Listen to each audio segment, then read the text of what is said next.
What is your take on the 500% increase of HIV cases here in the Philippines from January to June, if I'm not mistaken?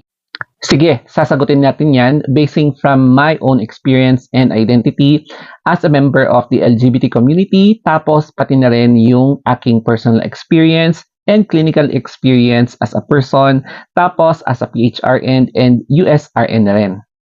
Sa palagay ko, correct me if I'm wrong, the main reason is the stigma. Kasi alam naman natin na the Philippines is a conservative country and hindi talaga natin may iwasan na meron at merong mga feeling righteous na instead of helping people with HIV, parang dinadown pa nila, dinidiscriminate pa nila, pinagchichismisan pa nila, and pinagtatabuyan pa yung mga pasyenteng may HIV tapos yung iba na nasa advanced stage na naging AIDS na. Bakit stigma? So basing from my own personal experience, alam mo yung level of stigma na signal number 5, ganun kalakas. Wherein, yes, we are living in a conservative na culture dito sa Pilipinas. May mga super righteous ang tingin nila sa sarili nila na instead of helping people living with HIV, sila pa yung mga promotor ng hatred, yung mga nagdi-discriminate.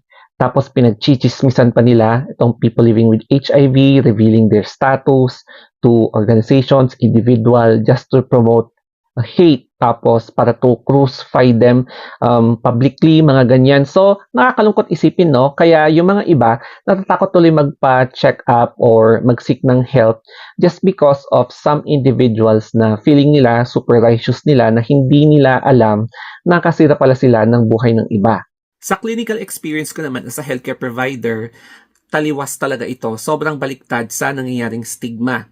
So, we focused on the prognosis, the treatment, and management sa mga persons living with HIV. So, nandyan na yung confidentiality na agreement na pinapapirma namin sa mga pasyente.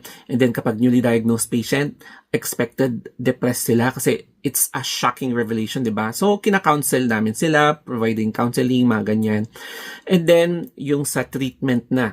So, dapat i-monitor nila yung CD4 cells kasi yun yung tinatarget ng virus, yung retrovirus. Dapat nasa within normal range yung CD4 cells nila. And then, yung lifestyle change, health education, mga ganyan. Yung pag-take ng gamot, dapat everyday, tinitake nila to maintain the low viral load para mapataas yung CD4 cell count nila.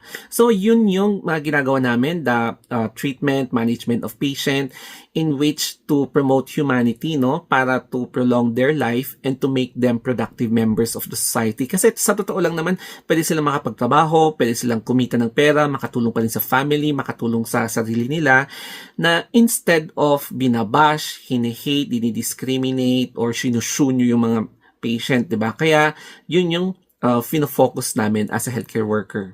Kaunting kaalaman about HIV. So, HIV stands for Human Immunodeficiency Virus. Ito yung virus na tinatarget ang immune system ng katawan natin, specifically yung CD4 cell or yung killer cell ng katawan natin. And paano nga ba nakukuha ang HIV?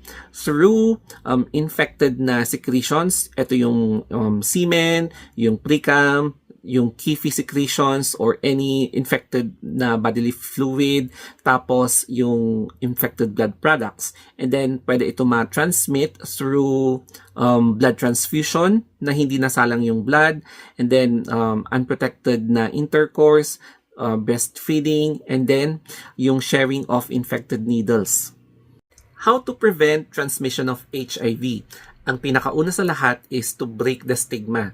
Iwasan na lang muna natin na magpaka-super righteous, na magpaka-OA, na instead na i-chismis or siraan natin yung mga taon with HIV, dapat tulungan natin sila. And syempre, to be honest to your partner, dapat sabihin mo sa kanya yung mga totoo, walang secrets. And dapat wear protection, lalo-lalo na if you are active or sexually active, having more than one partners or multiple partners. And ang pinaka-importante sa lahat is get yourself tested regularly, lalo na kapag may encounters ka.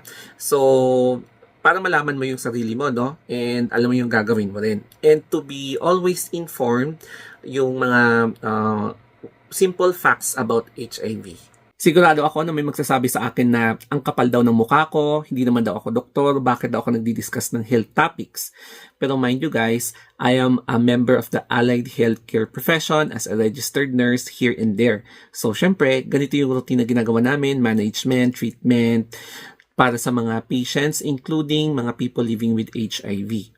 Sa totoo lang, medyo challenging sugpuin yung mga stigma, especially sa mga taong ang taas ng feeling nila sa sarili nila or super righteous yung tingin nila sa sarili nila na instead na makipagtulungan sa mga healthcare profession, sila talaga yung promotor ng hate, nag-discriminate at nag-i-spread ng maling information towards people living with HIV or HIV itself. Kaya sana magipagtulungan na lang sa mga healthcare profession kung paano ma-prevent or mapa-slow down yung rising cases ng HIV, hindi lang dito sa Pilipinas kundi sa abroad.